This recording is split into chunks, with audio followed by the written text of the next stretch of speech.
In the shadowy alleys of Arkham, a strange and esoteric tome fell into the hands of Arthur Mallory, a reclusive scholar with an insatiable thirst for forbidden knowledge. The book, bound in what seemed to be human skin, bore no title, but emanated a faint, unholy warmth.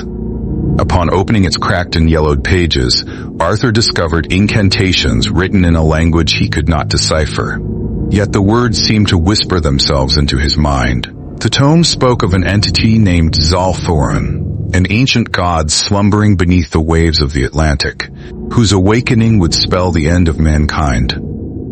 Arthur, driven by a mix of curiosity and dread, began a series of experiments to summon the being. The rituals involved macabre offerings, blood, entrails, and the chanting of guttural phrases that twisted his tongue into unnatural shapes. As the days turned to weeks, Arthur's body began to wither, his eyes sunken, and his skin pallid. Yet he persisted, convinced he was on the brink of a monumental discovery. On the final night of the summoning, Arthur stood in a circle of salt and black candles, the air thick with the stench of decay. As he uttered the final incantation, the ground beneath him split open, revealing an abyssal chasm from which emerged a mass of writhing tentacles and countless eyes. The creature's voice was not heard but felt, a vibration in Arthur's very bones.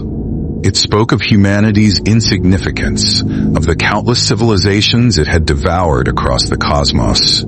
Arthur's mind shattered as he beheld Zalthoran in its entirety.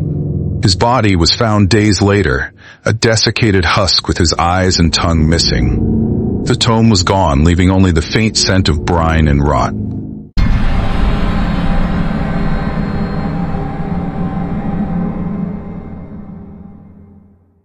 In the desolate town of Dunwich, an outbreak of a peculiar disease began to spread.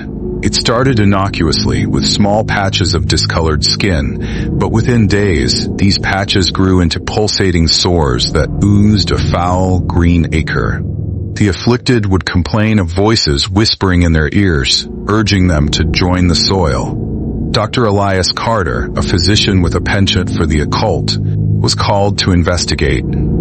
His examinations revealed that the disease was not bacterial or viral, but something far more insidious. The sores were not wounds, but portals through which tendrils of an otherworldly fungus extended into the victim's flesh. The fungus appeared to have a consciousness, its tendrils twitching as if responding to unseen stimuli. As the disease spread, the infected began to act in unison, their movements jerky and unnatural. They gathered in the town square, their bodies merging into a grotesque, pulsating mass of flesh and fungus. Dr. Carter's attempts to destroy the entity were futile. Fire and chemicals only seemed to feed its growth. Desperate, he turned to an ancient grimoire that spoke of banishing such entities. The ritual required a human sacrifice, and Dr. Carter, racked with guilt, offered himself. As he chanted the incantation, the fungal mass convulsed and let out a deafening wail before collapsing into a heap of ash. Carter's body was never found, but the townsfolk claimed to hear his voice in the wind, warning them of the horrors that lurk beneath the surface.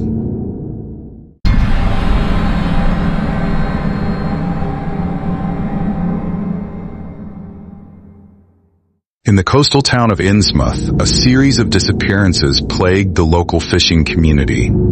Fishermen spoke of shadows moving beneath their boats, of strange guttural cries echoing across the waves at night. The townsfolk whispered of the shadow below, an ancient curse said to dwell in the depths. Marine biologist Dr. Meredith Kane arrived to investigate. Her research led her to an underwater cave system rumored to be the lair of the shadow.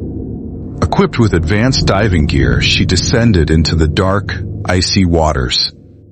The cave walls were lined with strange bioluminescent symbols that seemed to shift and writhe when observed. At the heart of the cave, Meredith found a massive, cyclopean structure, its architecture defying all earthly logic. As she approached, a deep, resonant hum filled the water. The shadow emerged, a colossal being composed of darkness itself, its form constantly shifting and pulsating. Its eyes, or what passed for them, were voids that seemed to consume light and sanity. The creature's presence was overwhelming, and Meredith's mind was flooded with visions of alien worlds and the endless void of space. She managed to escape, but was forever changed, her eyes now black voids that mirrored the creature's gaze. She spoke of the shadow's warning. Humanity's time was running out, and the seas would soon reclaim the land.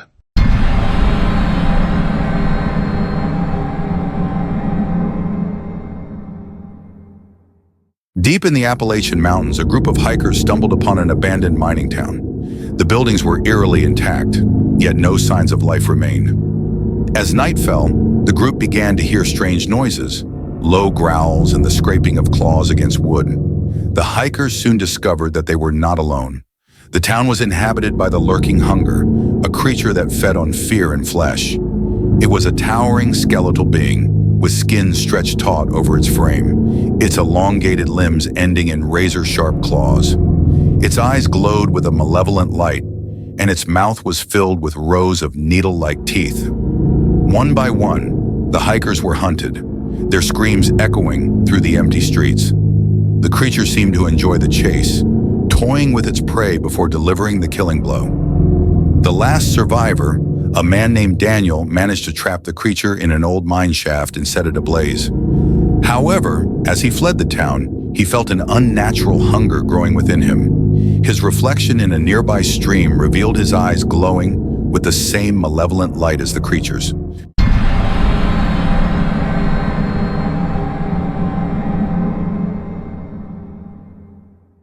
In the remote deserts of Nevada, an archaeological team uncovered an ancient temple buried beneath the sands. The walls of the temple were adorned with carvings of grotesque, multi-limbed beings worshipped by a long-extinct civilization. At the center of the temple lay a massive stone sarcophagus, sealed with chains and inscribed with warnings in a forgotten language. Despite the warnings, the team opened the sarcophagus, releasing a cloud of black, swirling mist. The mist coalesced into the Forgotten Ones, entities that defied all comprehension. They were amorphous, their forms constantly shifting, and their presence brought with it a suffocating sense of dread. The team was quickly overwhelmed, their bodies consumed and transformed into grotesque, mindless husks. The Forgotten Ones spread across the desert, their influence growing with each passing day. The government quarantined the area, but reports of strange occurrences and sightings continued to surface, suggesting that the Forgotten Ones were far from contained.